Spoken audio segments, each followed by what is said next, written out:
All right. All right. Welcome to Effective Communication. I'm Quentin McAndrew, and I'm going to be teaching you about business writing. And I'd like to introduce you to my partners, William Cuskin, who'll be teaching you about successful presentation, and David Underwood, who'll be teaching you about graphic design. We're so excited about this project. We came up with this idea, and it's really been a journey for us as educators and thinkers to consider how we're going to impart our teaching to you in the Coursera format. It is exciting, Quentin. We're going to do these 3 separate courses. One's on writing, one's on design, and one's on public speaking. But the through line through all 3 courses is on the sense of learning how to communicate yourself. It's learning how to present yourself in different modes into the world. And in that, our goal here is a sense of refining who you are, what makes you a separate individual, and how you can speak that proudly and boldly and present yourself to the world. It's been great for us to think this through, and we're really excited to deliver it to you.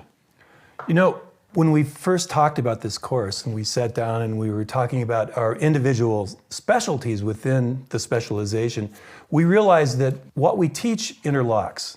There's a common thread that runs throughout between writing, graphic design, and speaking. And is the pursuit of excellence across all of these fields that we feel is so exciting about the course, and it's unique. They aren't typically taught together, but when you think about it, they're all kind of the same thing. So as you take the course, we want you to take in all the separate skills that we're talking about, but we also want you to kind of add them up for yourself. And 3 main watchwords that we've discovered are clarity, formula, and finally revision.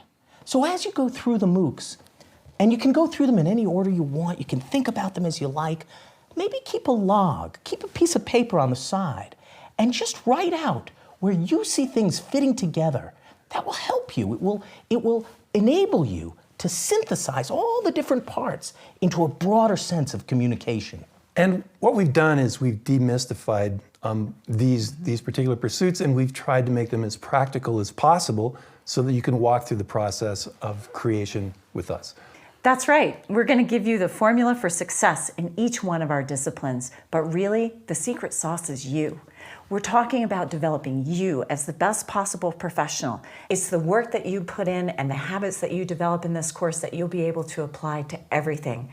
We've had such a fantastic time working on this course. It's been transformative for us, and we can't wait for you to join us on the journey.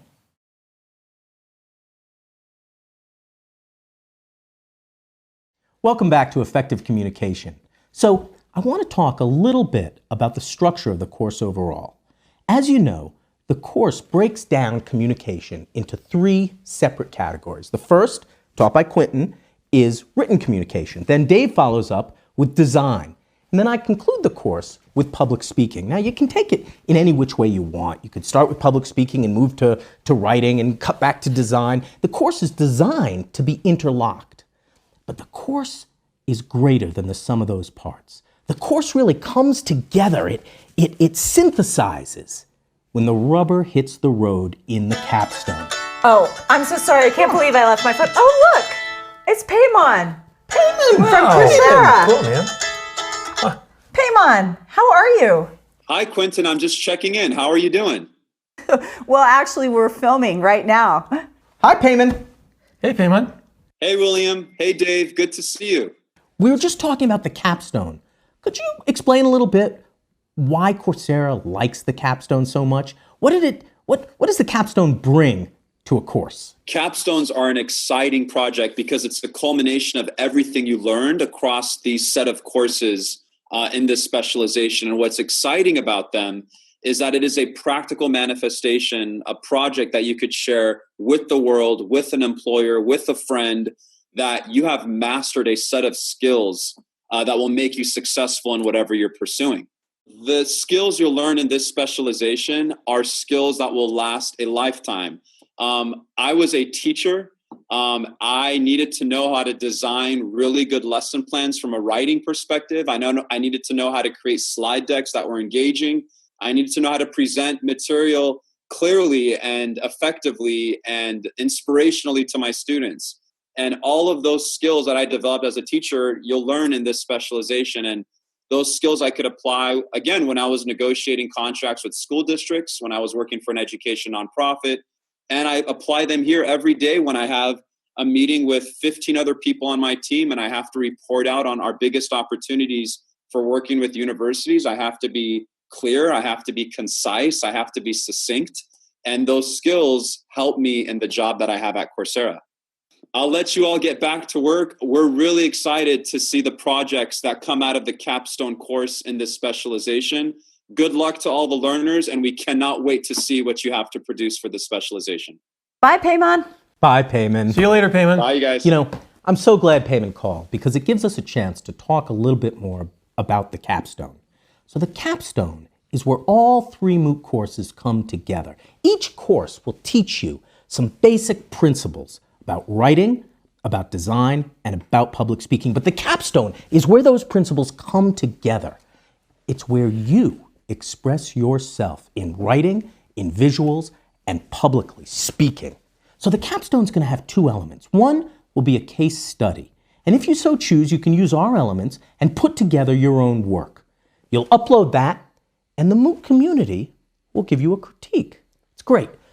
But our challenge capstone asks you to do it on your own, to go out into the world, to deliver a presentation at your workplace, to work at a community organization, whether that's your school or your church or your synagogue or your mosque, but to engage with the world. The capstone really asks you to become your personal brand.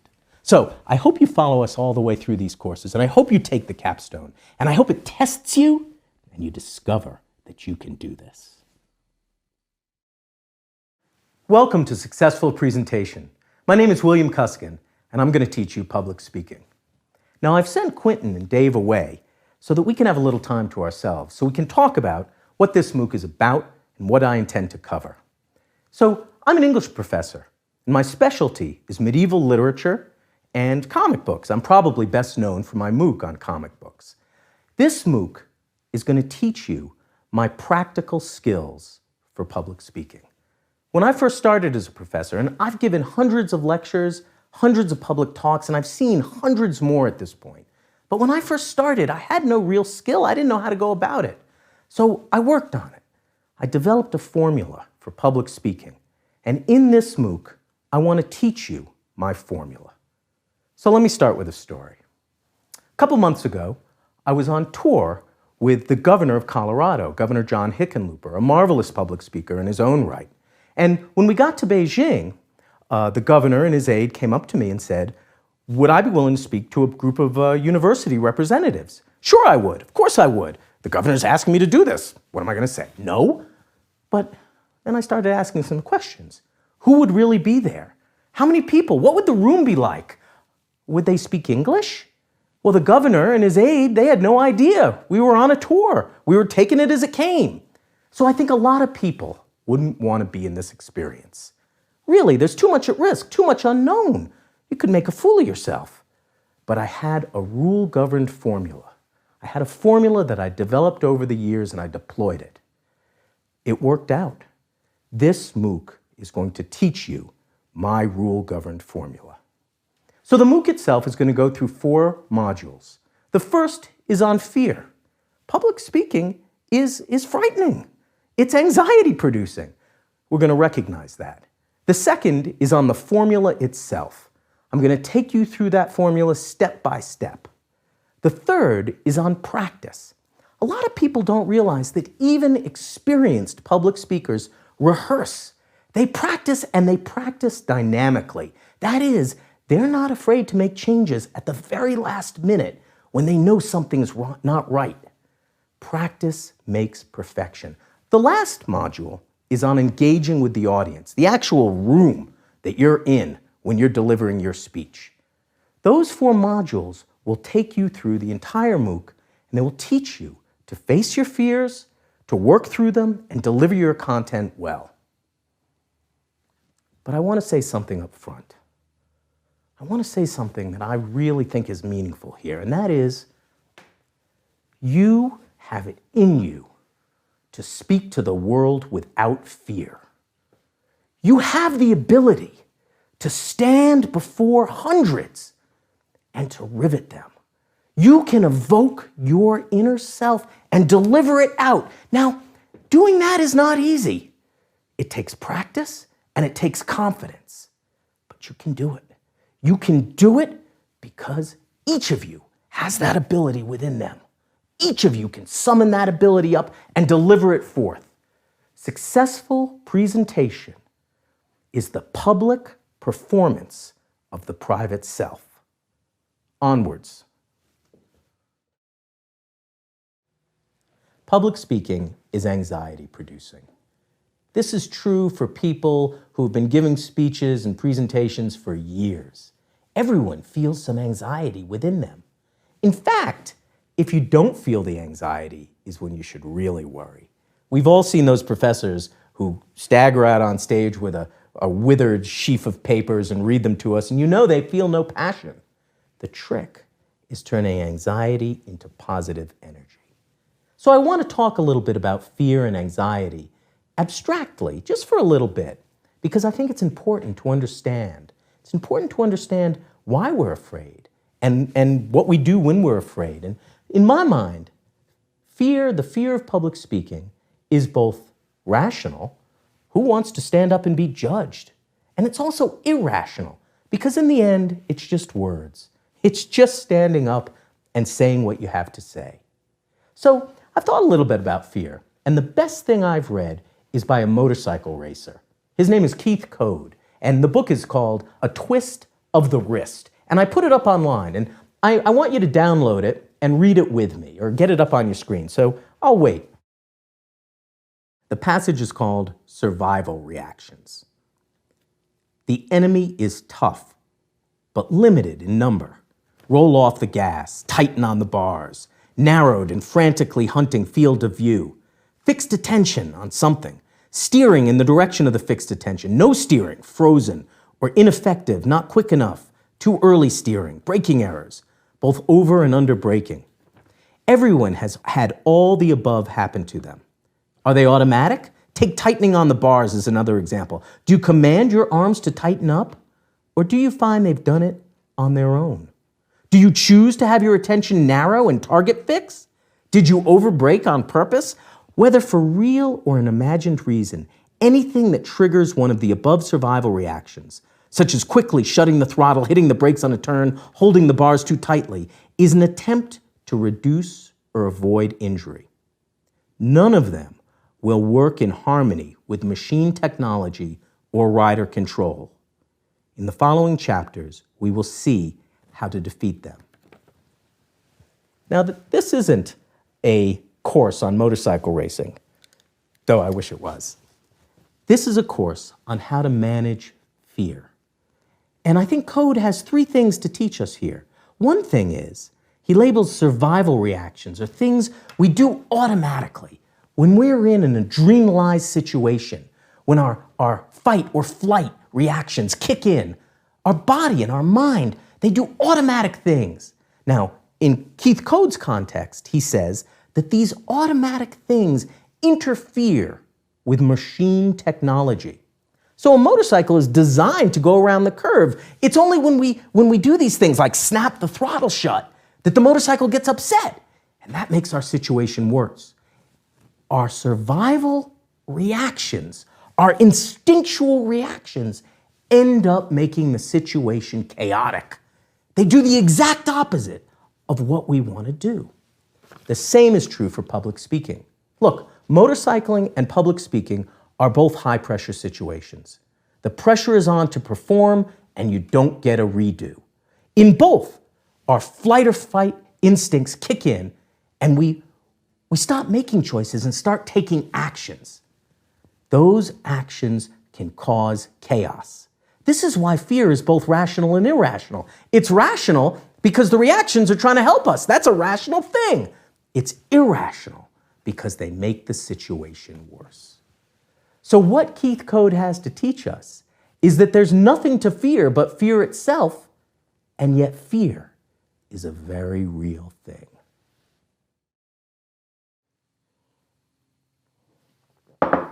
So what are the survival reactions for public speaking? I can think of three broad categories. The first is intellectual.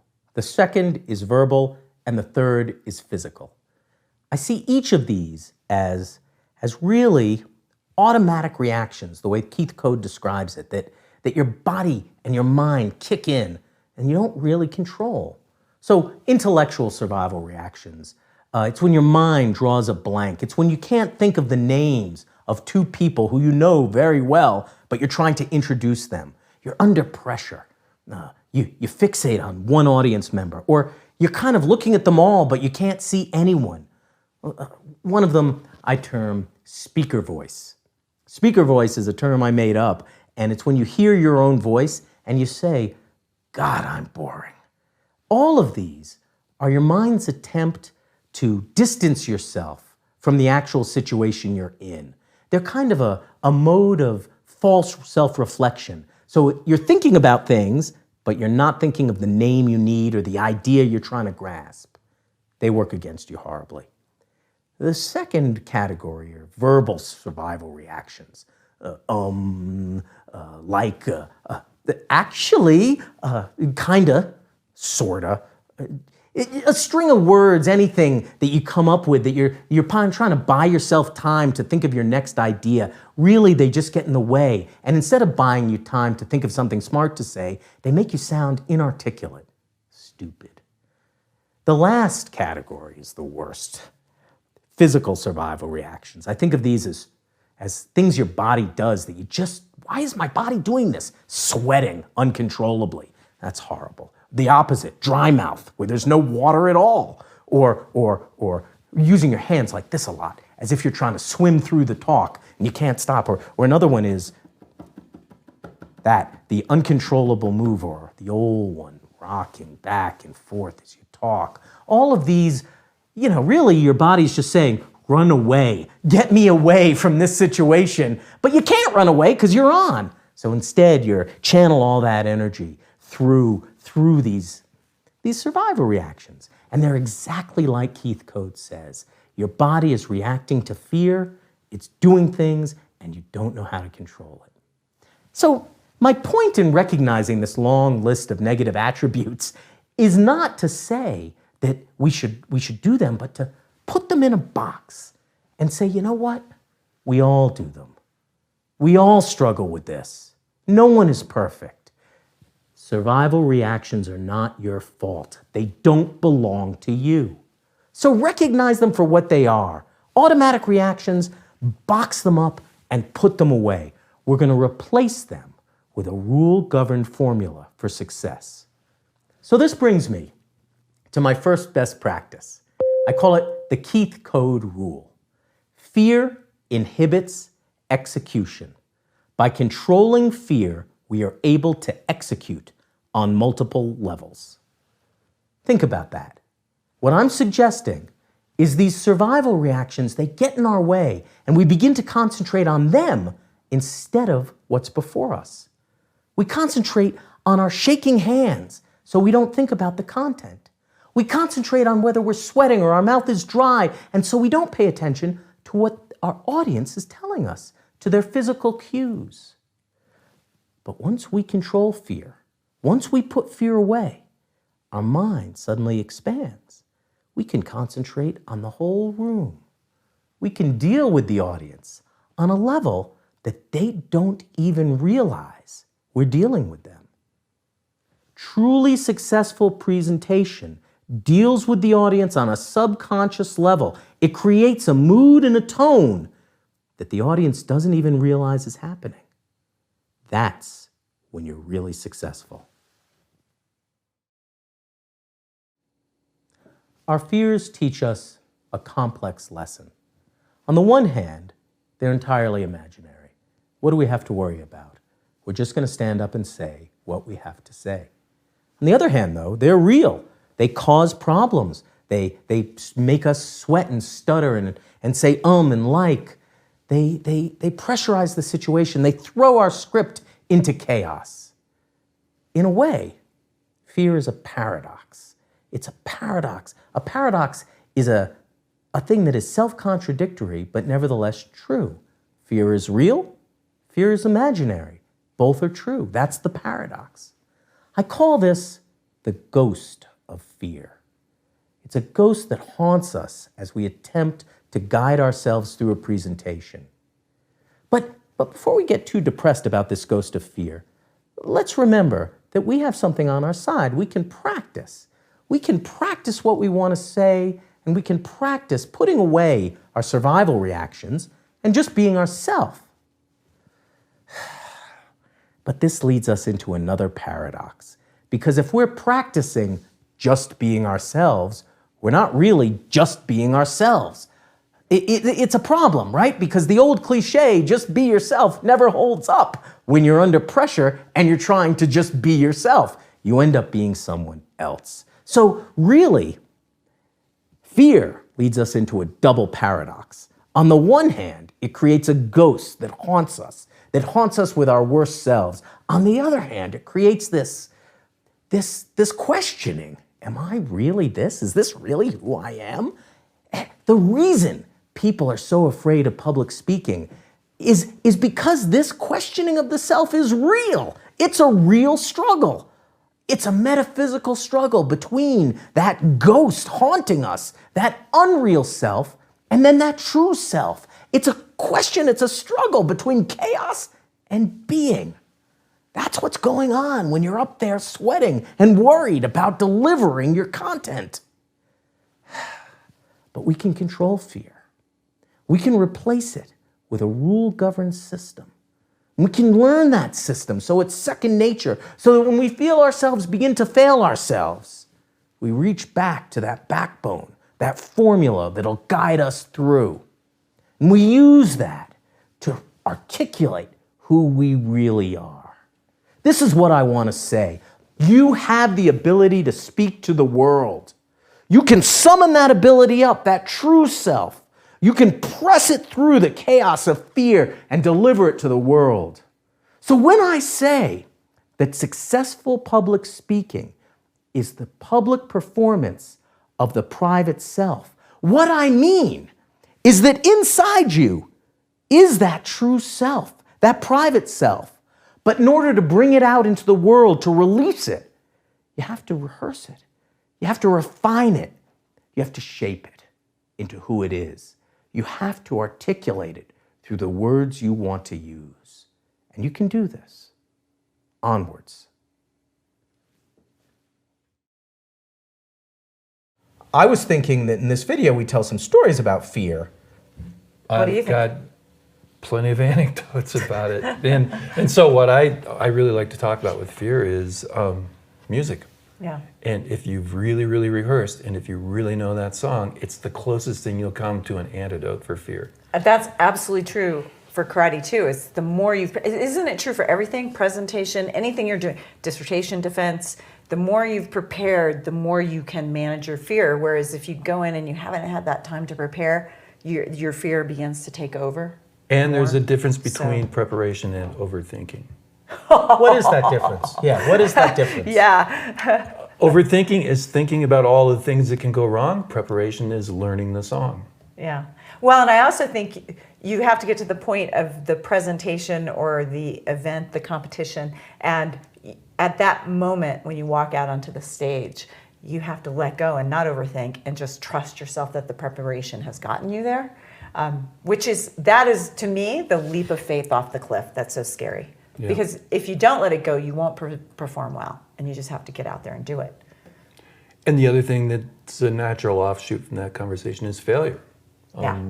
It's the best design presentation I ever went to was one of the nation's best designers showing his 100 worst designs, and they were horrible. And that's an important lesson to learn, that along the way to doing good work, you do some really horrible work. And you have to give yourself permission too to, let's say I went back and looked at a video of myself giving a presentation 5 years ago. I'd be horrified by that, right? But if my 10-year-ago self would look ahead at that and go, wow, I've really improved. And there's this constant process of improvement and allowing yourself, just know that you're on a journey and that it's okay to always have something that you're trying to make better. Yeah. Time and distance. Yeah. Those are good things to have when we have that luxury in looking at our work. Yeah, one of the things that from my first best practice is that fear inhibits execution.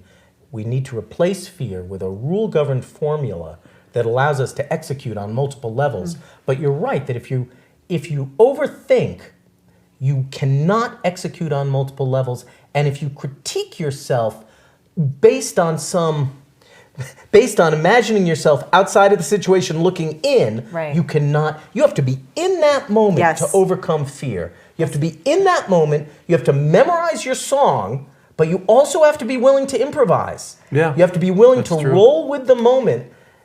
You can't That's just very, very play true. it in a That's very wooden true. recitation. Right, I agree with that. But I also think this idea of managing fear, you have to accept your fear and acknowledge. I mean, every time I walk into a classroom on the first day, I've been teaching for years and years, you have that adrenalized fear that it's going to go wrong somehow. Or every time I walk out on a karate mat, or every time I give a presentation, you feel that adrenaline and that fear, but you can use it to fuel your performance, to make it better. It's a full-time resident of certain situations. That's a really good. But you can walk into a room and go, "Oh, there's fear. I know it," Yep. and then continue. Hello, old friend. Well, in a way, Yeah, I that's very think that true. the Yeah. fear is related to adrenaline, but in a way it's a misrecognition. When your body lights up with that adrenaline, Fair. you can Yeah. recognize it as fear and debilitating, or you can recognize it as the empowering engine for you to execute a Yeah. formula, whether it's a song, whether it's a sequence of techniques, Right. or whether it's your presentation itself, to execute. If you walk in and recognize that feeling as fear, you're fighting an uphill fight. If you walk in it and recognize it as fuel, Yes. then you're Yeah, forward. Beautiful. I love it. Yeah. That's very good. So, when we started this MOOC, I promised you that it was going to be a practical MOOC. Nothing but the facts, all technique. But then, as I got going, we started talking about real and imaginary fears, and then there was this paradoxical ghost of fear which haunted us, and that led to a double paradox, which all of a sudden was a metaphysical struggle between the true self and the self dissolving into nothingness, into fear on stage.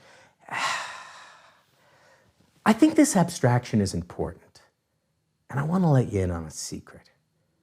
This MOOC is a story. It's a story about the self. It's a story that begins in this module with the self in fear, and it's a story that develops in the next with the self contained within a rigid formula, indeed kind of struggling to get out of that formula. And that formula is something that I promise helps, but also that contains us. And then in the last module, it's going to be the self larger than life, the self emerging out of that formula into something very magical, able to speak to people and call together community. And I think this story is important.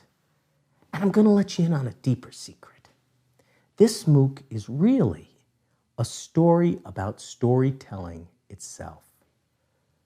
Now, I could imagine a few people out there saying, come on, I just need to know how to deliver information in front of people. I just need to know how to tell people how to work the underseat life preserver, or how to load an M16, or how to fix a carburetor and program a fuel injector. I call that the instrumental approach to public speaking. And it's true that we stand before people to deliver content. But really, content can be delivered on a laminate card. We may need to convince people to invest in our business opportunity, but the real facts and figures can be delivered through email on a spreadsheet. You're there as a human being to tell a story. This leads us to Kuskin best practice number 2. Successful presentation is storytelling. And storytelling is important because storytelling is human. Let's think of the implications of this for a bit. What can we know about storytelling? Well, I think these are Kuskin best practices 3 to 5. Kuskin best practices 3. Stories have beginnings, middles, and endings, and often present a single main meaning. This is important because when we tell a story, there may be many different parts, but ultimately that story comes back to one central theme that that communicates through all those parts. Kuskin Best Practices 4. Stories are always, in part, about the storyteller, or people want to see people. That's true. It's true in the sense that when you deliver content, you're on stage, you're part of the content, and people want to see people. Kuskin Best Practices 5. Stories are told, and great stories are performed. This is important because it suggests that you're not just part of the story. You've got to deliver that story. You've got to engage with it so that you make the story. In the next 2 videos, I'm going to go through these implications, these best practices, more slowly. In this video, I want to think a little bit more about stories and storytelling. Kuskin Best Practices number 3 is that stories have a beginning, middle, and ending, and often a main or central meaning. Let's think about this a little bit.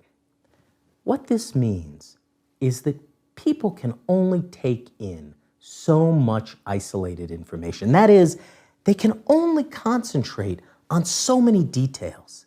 They need you to package those details, pull them together in a shape that makes sense, that begins, that has a middle portion, and then moves to an ending.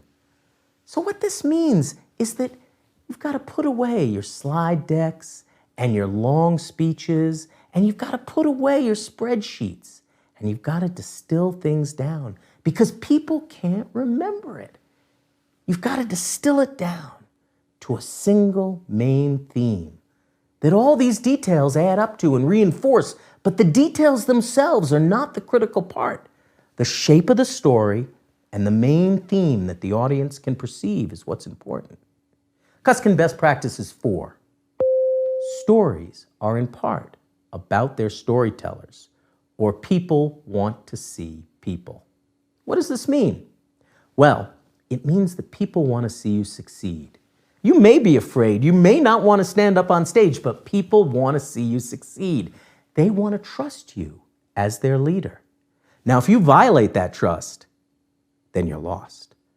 But the point of the matter is, they want to see you, not your content. Again, your content can appear in a spreadsheet in an email, it can be on a PowerPoint, or it can be on a handout, it can be on a laminate card in the seat back in front of the customer. In the end, people want to see people. They want you to take on the responsibility of leading the room. They want you to rise to that responsibility and to tell them the story. Now, that responsibility can be heavy.